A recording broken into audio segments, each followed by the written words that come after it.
कोई यहाँ पे टूरिस्ट आने को तैयार नहीं है। क्यों? क्योंकि यहाँ ट्रकों का आना जाना है, धूल मिट्टी है, स्कूल हमारे तबाह हो चुके हैं। आपको मैं स्कूल दिखाऊंगा, वहां पे बच्चा पूरे दिन अगर बैठेगा तो वो बीमार नहीं होगा तो क्या होगा।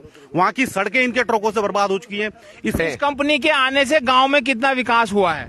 जीरो विकास हो रखा सर। इस कंपनी से न तो कोई गांव का फायदा हुआ ना कुछ हुआ, उल्टा गांव को नुकसान हो रहा। धूल मिट्टी, कभी क्रेशर लग रहे, एक के बाद एक लग रहे, फिर दूसरे लग रहे, फिर तीसरे लग रहे। ऐसे में जो है गांव में पूरी धूल मिट्टी है, ना स्कूल के बच्चे स्कूल ढंग से पढ़ पा रहे हैं, क्योंकि दिन भर क्रेशर चल रहा है और धूल मिट्टी उड़ती है, बस उड़ती रह रही है सिर्फ। मगर ये जब से ये प्रोजेक्ट यहाँ पे आया तब से जो है इन्होंने खनन करते करते करते ये पानी को उधर डाइवर्ट कर दिया। ये सारा रास्ता तो एक तो बह गया। पहले नदी यहाँ पर नहीं बहती थी, इधर पहले इधर थी सर, इसके बीचों बीच थी नदी।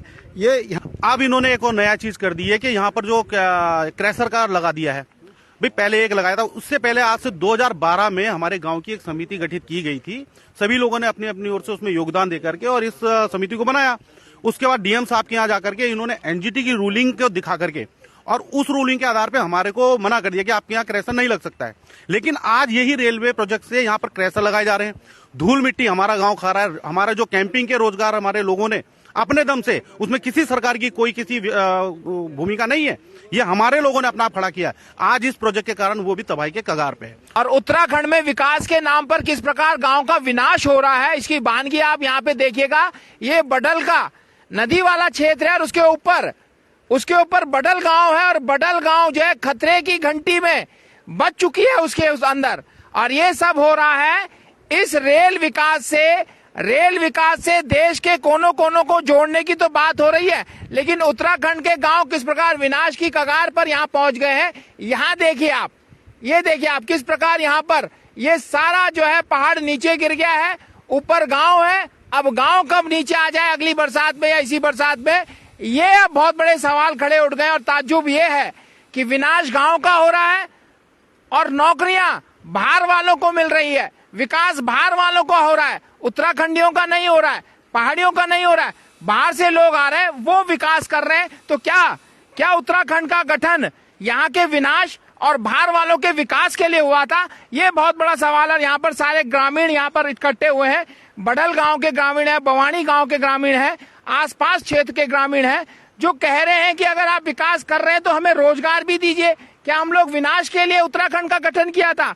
तो ये कब हुआ आपके यहाँ, ये कब आया नीचे पुश्ता? ये पानी का प्रेशर आया, ये पुश्ता लगभग जब से इन्होंने काम शुरू किया तभी से आया, इसी कारण से आया। इसी कारण से। तो ऊपर गांव इससे कितनी दूर है यहाँ पर से? दूर नहीं है, ये ठीक यहाँ से आपको मकान शुरू हो रखे। मकान शुरू मतलब कि थोड़ा सा और गिरेगा तो मकान भी नीचे आ जाएगा। मकान भी नीचे आ जाएगा, खेती भी नीचे आ जाएगी। क्या कह रहे हैं रेलवे वाले, आपका गाँव का तो विनाश कर रहे हैं, रोजगार दे नहीं रहे?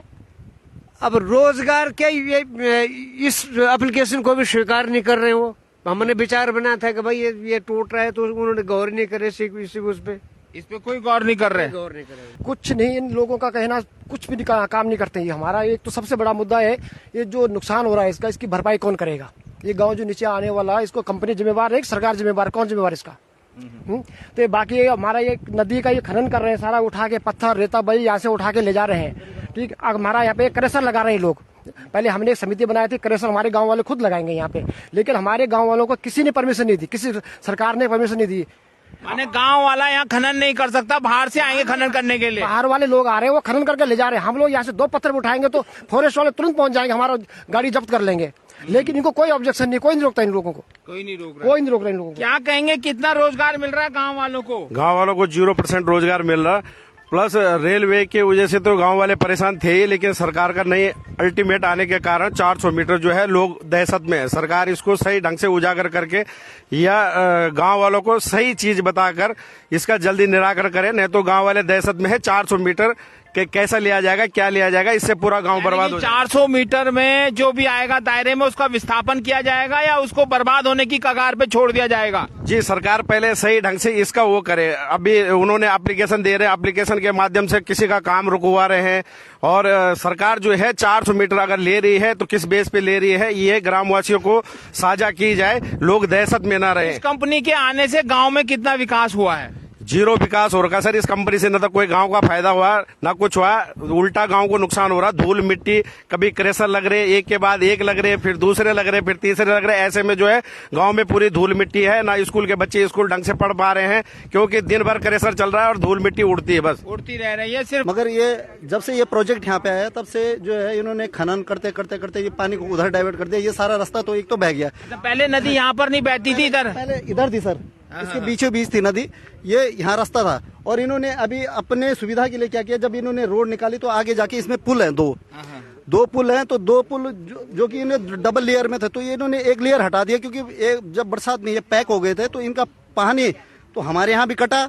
जो हमारे जो व्यवसाय है जैसे टेंट होते हैं तो वो खत्म हो गए थे, गाड़ियां बह गई थी सर। हमने स्थानीय रोजगार जो आपके पास था, जो कैंपिंग वगैरह थी, वो भी खत्म हो गया है। बिल्कुल खत्म हो गई सर, बिल्कुल खत्म हो गई। उसमें 5 गाड़ियां मलबे के नीचे आ गई, वो चपेट में आ गई, वो पानी में कुछ बह गई और कुछ फिर जो बची हुई थी वो कबाड़े में ले गए लोग। अच्छा, मतलब गाड़ियां भी नुकसान हुआ, कैंप भी नुकसान हुआ।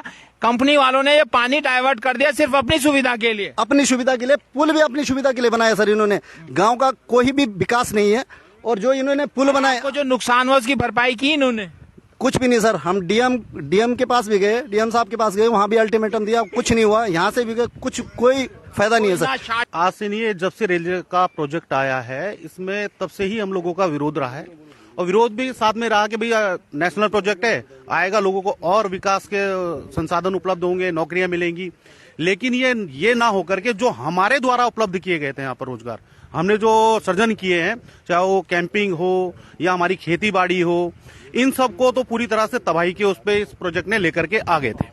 कोई यहाँ पे टूरिस्ट आने को तैयार नहीं है। क्यों? क्योंकि यहाँ ट्रकों का आना जाना है, धूल मिट्टी है, स्कूल हमारे तबाह हो चुके हैं। आपको मैं स्कूल दिखाऊंगा, वहां पे बच्चा पूरे दिन अगर बैठेगा तो वो बीमार नहीं होगा तो क्या होगा।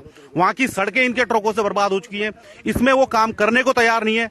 राज्य सरकार से बनाई गई ये सड़क आज भी लोग जा रहे हैं, इसमें परेशान है। हर दिन ऐसा हो जाता है। अभी हाल ही में एक लड़का हमारा इसी कारण से यहाँ पे उसकी डेथ हो गई है। और अब 15 दिन पहले जब हमने जो नई क्रेशर लग रही थी उसका काम रुकवाया, लेकिन यही एल&टी के जो अधिकारी हैं वो मेरे को कल फोन करके बोल रहे हैं कि हम वहां काम शुरू कर रहे हैं और देख लो, अगर रोकना हो तो रोक लो। यानी कि हमें धमकी दे रहे हैं। जमीन हमारी, गांव हमारा, रोजगार हमारा छिन गया, ऊपर से धमकी देकर के काम करवाएंगे। अभी तक हम सिर्फ बात करके इस समाधान को करना चाह रहे थे। आज हम लोग अपने गांव के साथ बैठक करने वाले। अब हम अल्टीमेटम देंगे, अगर हमारी सुनवाई जल्द से जल्द ना हुई तो हम लोग इस टनल में काम नहीं होने देंगे। पूरे गांव के साथ इस टनल का काम रोकेंगे। बस हम यही कहना चाहते हैं, जितना कहना सुनना था शासन प्रशासन से हम कह चुके हैं और अब कहने सुनने का समय नहीं है। बहुत भाग चुके हम डीएम एसडीएम सरकारों के पास।